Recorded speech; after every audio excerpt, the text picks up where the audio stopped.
Hello, ladies and gentlemen, come back to my channel.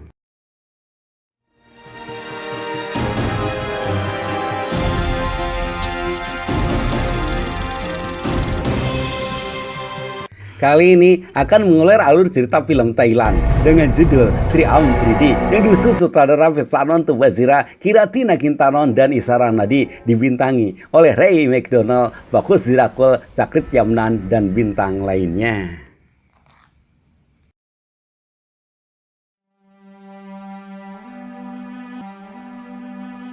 Film ini bercerita tentang kejadian supranatural yang terjadi setiap pukul 3 dini hari, mulai dari kisah rambut palsu, penunggu mayat yang menduri mayat, hingga hidup kembali sampai 2 karyawan yang suka bermain lelucon yang menakutkan. Bagaimana cerita selengkapnya? Oke sahabat, kita mulai ceritanya.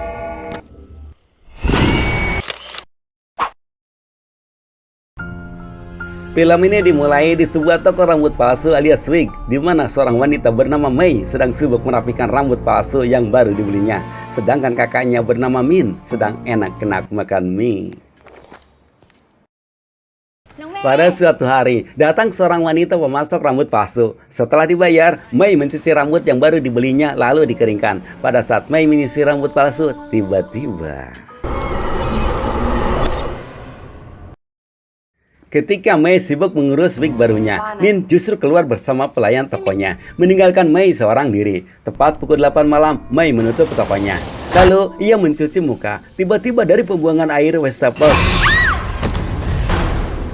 tangan itu mendekati Mei, mau mencekik. Ternyata itu hanya adalah mimpi Mei. Baru saja bangun, ia dikagetkan dengan suara dari arah toko. Dengan hati-hati dan dihinggapi rasa takut, dia mendekati sumber suara. Dia memanggil kakaknya. Tapi tak ada sautan. Mei semakin tegang. Lalu ternyata guys, Min dan teman-temannya yang menakut-nakuti Mei.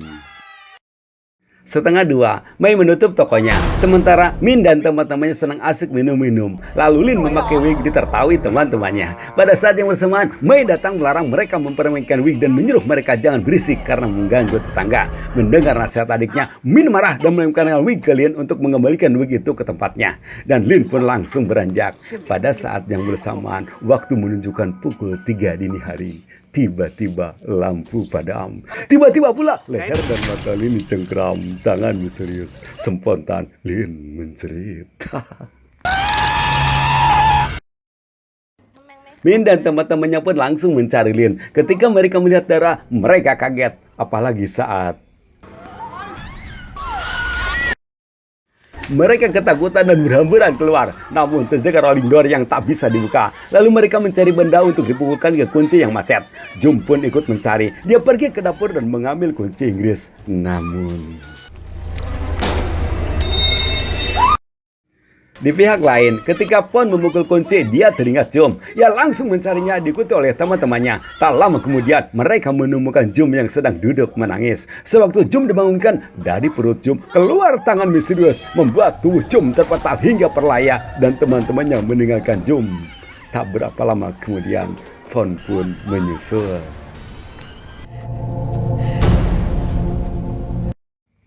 Dalam kondisi mencekam, Mei dapat melihat kejadian tersebut gara-gara rambut yang baru dibelinya dari mayat seorang wanita. Min pun mencoba untuk menelpon seseorang, namun tidak ada sinyal. Lalu ia keluar meninggalkan Mei. Tak berapa lama kemudian, datang makhluk halus. Min mencoba masuk lagi, namun pintunya terkunci. Dia menghajar kunci pintu itu dengan tabung gas membakar. Ketika ia berhasil membuka pintu, Mei dikunci di mesin pengering rambut. Min berusaha membuka pintu mesin pengering, namun tak berhasil. Hingga mesin itu meledak dan Min terpental pingsan. Sewaktu Min sadar, ia melihat orang tuanya datang dan maksud menyambutnya. Namun tiba-tiba Mei berlari memeluk ibunya sambil menangis. Yang aneh dari kejadian itu guys, kedua orang tua Min dan Mei tidak bisa melihat Min, sementara Min dapat melihat mereka. Ketika ayahnya berpapasan dengan Min, ayahnya pun cuek seperti tak melihat Min, membuat Min sedih. Ia baru tersadar ketika memegang kaca menancap di dadanya saat mesin pengering wig meledak itu terpental dan dadanya kena tusukan kaca. Ternyata Mei pun. Sebuah ending yang sangat menyedihkan. Adegan beralih ke film kedua, di mana Tos dilatih oleh seniornya sebagai petugas penjaga mayat pengantin bernama Mick dan Cherry. Yang seminggu sebelum perkawinan, mereka meninggal akibat kecelakaan. Sepasang mayat pengantin itu disimpan di sebuah kamar. Seniornya mentraining agar menyiapkan sesajen dan menyalakan dupa. Jangan masuk ke kamar pengantin, apalagi membuka petinya. Malamnya, Tos menjadikan sesajen dan menyalakan dupa. Ketika Tos mau beranjak, ia melihat peti jenazah Cherry terbuka. Kemudian data cecak masuk ke dalam peti. Tos pun langsung mencari cecak dengan membuka penutup peti. Tos terhenyak kaget dan kagum akan kecantikan dan keseksauan Cherry. Ternyata guys, si cecak ini natskal. Ia masuk ke roknya Cherry. Waduh. Dengan niat mengambil cecak, Tos pelan-pelan membuka rok Cherry. Namun, tiba-tiba peti mati Mick bergeser membuat Tos kaget. Kayaknya guys, Mick ini gak rela pacarnya dikodok sama Tos. Huhui. Lalu, dia menutup kembali peti Cherry dan menggeser peti Mick.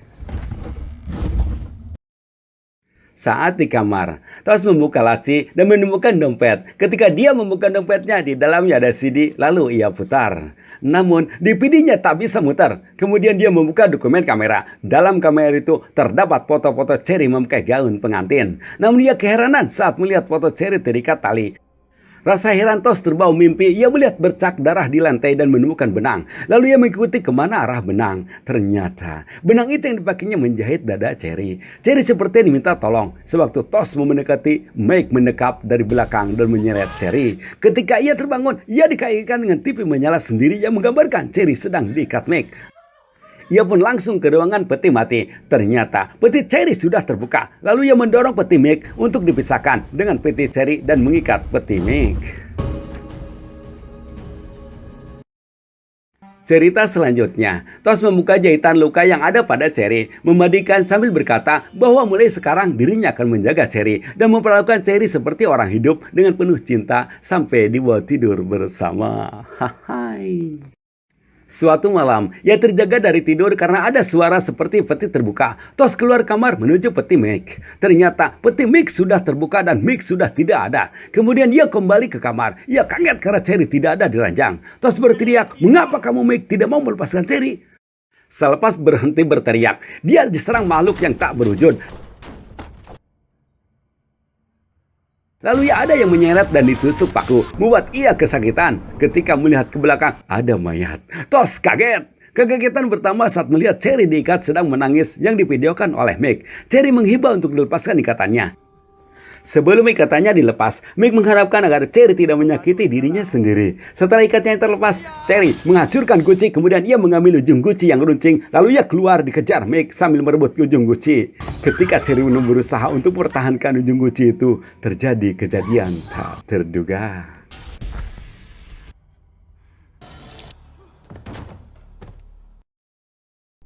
Melihat kejadian itu, Tos terkesima karena telah salah menilai pada Mick disangka jahat. Rupanya yang jahat itu Cherry. Mick mengikat Cherry agar Cherry tidak menyakiti dirinya sendiri. Ketika Cherry membalikkan wajahnya, melihat itu, Tos ketakutan dan bermaksud keluar, dicegat Cherry, kemudian mencumbunya. Namun, setelah itu, Tos berpindah tempat menjadi di dalam peti yang diduduki oleh Cherry. Tos berteriak minta tolong untuk dikeluarkan, dan cerita pun berakhir dengan kekecewaan. Beralih ke cerita lain, pada sebuah perkantoran di mana di sana ada As sedang chatan via Facebook dengan seorang pria yang memujinya habis-habisan. Sehingga ketika ia minta foto, As langsung berselfie dan mengirimkan fotonya pada pria chatannya. Namun, ketika datang kedua temannya, As pura-pura bekerja. Bila temannya pulang, As kembali asik dengan Facebooknya. Namun, saat asik-asik berfacebook, tiba-tiba ada benda yang jatuh, bersifat bergerak sendiri, ditambah seluruh komputer nyala sendiri, membuat dia ketakutan. Berteriak sambil berlari keluar. Rupanya guys, itu hanya lelucon Karan dan Ti. Sebelum mereka pulang, Karan membuat tulisan agar tidak menggunakan kulkas karena rusak. Ti dan Bam disuruh mengambil lakban. Ketika Bam mengambil lakban, lakbannya jatuh pada saat akan mengambil. Ia kaget dan menemukan Karan yang sudah membujur. Mereka ketakutan kemudian berlari. Rupanya guys, itu hanya lelucon Karan dan Ti. Mereka seperti puas setelah menakuti Bam dan Nging. Namun, ketika mereka masuk lift, di dalam sudah ada Bam dan Nging. Tak berapa lama kemudian, telepon Ti berdering mengabarkan bahwa Bam dan Nging sudah meninggal tadi malam jatuh dari tangga.